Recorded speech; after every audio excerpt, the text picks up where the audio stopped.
Hello everyone, welcome to my channel. आज हम लोग बात करने वाले हैं। आज हमने जैसे थोड़ी सी हम लोगों ने कल आपको वीडियो में मैंने आप लोगों के साथ शेयर किया था कि कल की एनालिसिस आपके साथ क्या होनी चाहिए। बैंक निफ्टी के कुछ टारगेट दिए थे, निफ्टी के कुछ टारगेट दिए थे, दोनों हम लोगों ने अचीव किए। 1:2 और 1:3 के रेशो पे हम लोग को एक अच्छा पैटर्न आज मिल गया और हम लोग को एक अच्छे ट्रेड्स मिल गए, राइट। अब हमारा कल का सेटअप क्या होना चाहिए, क्योंकि कल है वीकली एक्सपायरी, राइट। और एक्सपायरी पे दोनों साइड के आप मूव मिलते हैं और काफ़ी अच्छे मूवमेंट्स हमको मिल जाते हैं, प्लस प्रीमियम अच्छी मिल जाती है इजी, ठीक है। तो हम लोग कल निफ्टी और बैंक निफ्टी में क्या रखेंगे, पहली चीज़ हम लोग बात कर लेते हैं निफ्टी की कि निफ्टी में हमारा निफ्टी 50 के अंदर हमारा क्या सेटअप होना चाहिए। निफ्टी 50 की 1 डे की चार्ट में आप देखोगे कुछ खास सेटअप आपको मिलेगा नहीं, ठीक है। एक नॉर्मल सी कैंडल्स मिल रही है, बट मेरा यहाँ मानना है कि इन कैंडल्स के अंदर हमको कहीं ना कहीं एक छोटा सा सेलिंग पैटर्न मिलना चाहिए, और वो अभी तक इतना आया नहीं है। उसने रिकवरी वापस उतना ही ले लिया। तो कल हमारा दो चीज़ों के ऊपर बड़ा फोकस रहेगा। केयरफुल होकर हम लोग पहले काम करेंगे, ज़्यादा स्टार्टिंग में नहीं देखना है, इतना हाइपर होकर हम लोग को काम नहीं करना है, ठीक है। तो हम लोग उसी तरीके से ट्रेड लेने वाले हैं। अब हमारे सिनेरियोज की बात कर लेते हैं कि कल के लिए आपके क्या क्या सिनेरियोज हो सकते हैं। उन सिनेरियोज के हिसाब से आपको निफ्टी में किस तरीके से काम करना है और बैंक निफ्टी में किस तरीके से आपको काम करना है, ठीक है। निफ्टी के अंदर पहली चीज़ ये देखी हम लोगों ने आज कि एक छोटा सा अब मूव हमको जो चाहिए था वो अब मूव मिल गया। मैंने आपको कहा था कि फ्लैट ओपनिंग होने के बाद 5 मिनट की कैंडल का वेट करना, और एक सपोर्ट यहाँ पे जो था उस सपोर्ट को उन्होंने बराबर लिया और फिर इजीली यहाँ से एक अप मूव हमको देखने को मिल गया, ठीक है। तो अभी हम लोगों को क्या करना है, अब ये सपोर्ट वगैरह सारी चीज़ें छोड़ दो। अब हम लोगों को मेन पॉइंट पे आना है कि मेन पॉइंट हमारा ये है कि कल के लिए आपकी स्ट्रैटेजी थोड़ी सी अच्छी होनी चाहिए ताकि आप एक अच्छा प्रॉफिट बुक कर सको। और मैं हमेशा से बोलता आया हूँ, वीडियो देखने के बाद हमेशा एक बार नवंबर मंथ की एक्सपायरी, जो नवंबर मंथ की वीकली, नवंबर मंथ का मैंने जो एनालिसिस आप लोग के साथ शेयर किया था निफ्टी और बैंक निफ्टी पे, उस पर ज़रूर आपका फोकस हो जाना चाहिए, ठीक है। तो हमारे लिए कुछ इंपॉर्टेंट पॉइंट्स है वो मैं आप लोगों के साथ शेयर कर देता हूँ। पहली चीज़, निफ्टी में इफ़ इन केस कल वीकली एक्सपायरी पे आपके लिए क्या इंपॉर्टेंट पॉइंट्स होंगे वो मैं आपको बता देता हूँ। कल हमारे लिए वीकली एक्सपायरी में सबसे इंपॉर्टेंट पॉइंट होगा 18,442 रुपये का जो पहला वीकली जो मूवमेंट होगा, वो मूवमेंट हमारे लिए बहुत इंपॉर्टेंट है, ठीक है। यहाँ कहीं पे हमें वो मूवमेंट, अगर यहाँ कहीं पे आपको ब्रेकआउट मिलता है तो आप डायरेक्टली एक अच्छे से कॉल ऑप्शन के लिए बैठ सकते हो। कॉल ऑप्शन आपको इजीली मिल जाएगा। जो आपको पहला टारगेट होगा आपके लिए 18,500 और दूसरा टारगेट होगा 18,521, ठीक है। एसएल आपको छोटा सा रखना है। जो पहली कैंडल मिलती है मैं उसी की बात करता हूँ। 15 मिनट की कैंडल पे कल आपको वॉच करना है कि 15 मिनट कैंडल का जो पहला पॉट जहाँ से पहली ओपनिंग आपको मिलती है उसका लो पकड़ के आपको वहाँ से ये लेना है, ठीक है। दूसरी चीज़, इफ़ इन केस अगर कल आपको फ्लैट ओपनिंग मिलती है तो फ्लैट ओपनिंग में आपको क्या करना है। फ्लैट ओपनिंग पे अगर आपको मिलता है, आज मार्केट हमारे लिए बंद हुआ है 18,404 रुपीज़ पे, यहाँ कहीं पे ओपनिंग मिलता है तो आप लोग थोड़ा सा वेट करेंगे। मैंने आपको 18,404 का वेट करने का बोल दिया है, 442 का। उसके ऊपर अगर कहीं मार्केट निकलता है तो आप जाएंगे, ठीक है।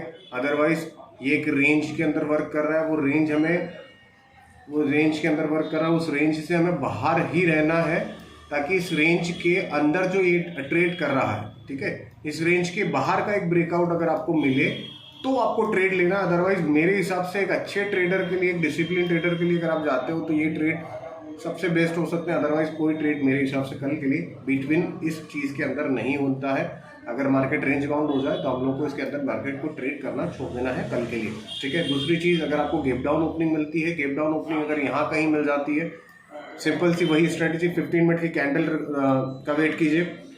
ये पार्ट आपके लिए इंपॉर्टेंट सपोर्ट है, ठीक है। इस सपोर्ट के नीचे अगर कहीं चले जाए 18,281 के नीचे अगर आपको कहीं मार्केट मिलता है इस पार्ट के नीचे, तो आपको एक पुट ऑप्शन देखने को मिल जाएगा। यहाँ से आप एक पुट ऑप्शन लिख सकते हो।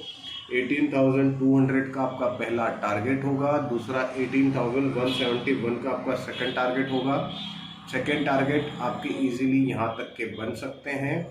ये आपका सेकंड टारगेट होगा और यहाँ तक का आप ट्रेड बना सकते हो पुट में। ऊपर आपको बैंक निफ्टी में ऊपर एक आपके लिए सिंपल सा टारगेट होगा कॉल का, 18,500 का पहला टारगेट, ठीक है। सेकंड टारगेट आपका 18,521 का सेकंड टारगेट, ठीक है। गेप अप ओपनिंग अगर यहाँ कहीं मिलती है आपको तो फिर हम लोग टारगेट के लिए बढ़ा देंगे 18,600 या 578 से 600 के बिटवीन आप टारगेट लेके एक अच्छा ट्रेड बना सकते हो निफ्टी में, ठीक है।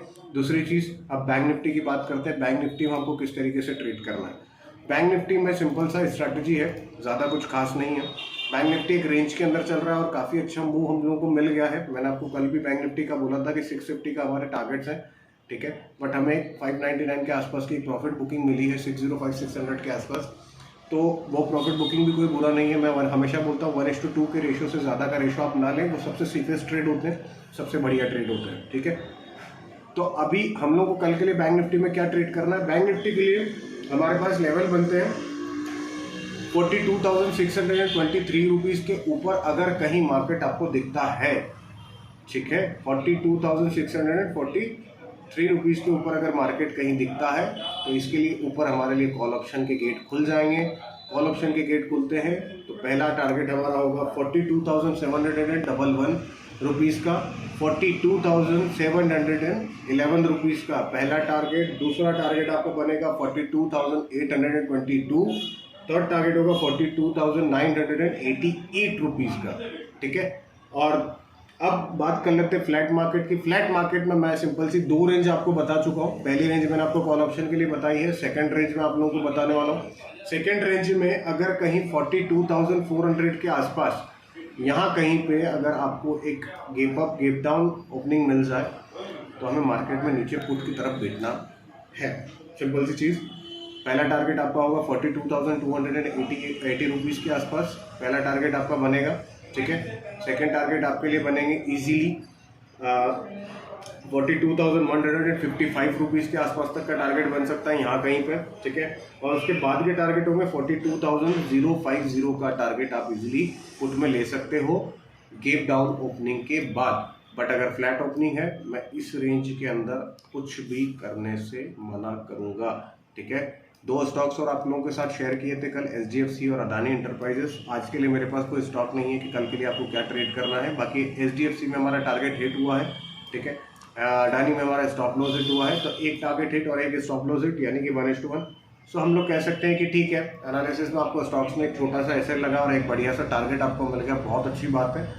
बैंक निफ्टी और निफ्टी के साथ ये सिंपल सी एनालिसिस आपको कल के लिए रखनी है और इन्हीं चीज़ों पर कल आपको वर्कआउट करना है,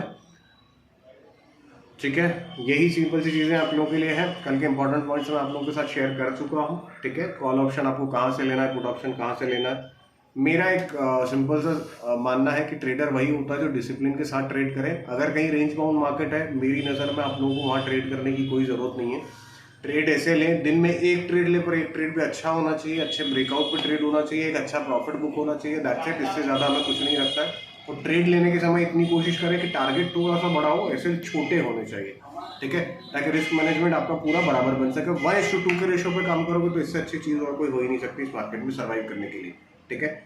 एनालिसिस अच्छी लगी दोस्तों के साथ शेयर कर लो, अपनी बाकी लोगों के साथ शेयर कर लो, अपनी फैमिली के साथ शेयर करो, अपने दोस्तों के साथ अपने आसपास के लोगों के साथ शेयर करो ताकि उनको और अच्छा एनालिसिस मिल सके। जो ट्रेडिंग करते हैं उनके साथ शेयर करो, ठीक है। और इससे ज़्यादा कुछ नहीं है। बाकी और चीज़ें अगर आप लोगों को कुछ भी चाहिए, किसी भी चीज़ पे एनालिसिस चाहिए तो आप डायरेक्टली मुझे कमेंट में बोल सकते हैं। Thank you. और चैनल को सब्सक्राइब ज़रूर कर लेना और बेल आइकन का बटन ज़रूर दबा देना ताकि आपको नोटिफिकेशन बराबर टाइम पे मिलता रहे। Thank you.